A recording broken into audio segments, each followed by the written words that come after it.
Unfortunately, summer has ended, vacation season's over, everyone's going back to school, the grandkids aren't around as much, back to our routines, back to our volunteering or clubs, whatever, we're back in routine.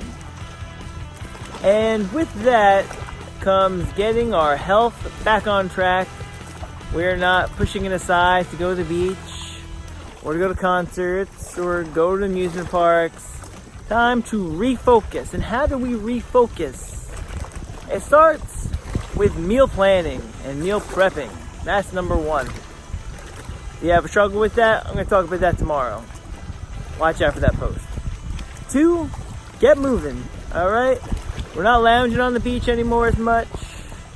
It's getting a little chillier. That fall air is starting to creep in. So we gotta move more, and there's no miracle workout that I'm gonna tell you to do, or repetition range, or blah blah blah. Get moving, get out and move. Go dancing, go walking, whatever, just move. Move a half an hour a day, break that half an hour up, just start moving again. Alright? And 3, time to clean out the cabinets. Get rid of some of the extra snacks around that maybe you had for the grandkids stopping by, or from leftover from your barbecues, chips, ice cream, cookies. Time to get rid of it. Donate it to your local shelter.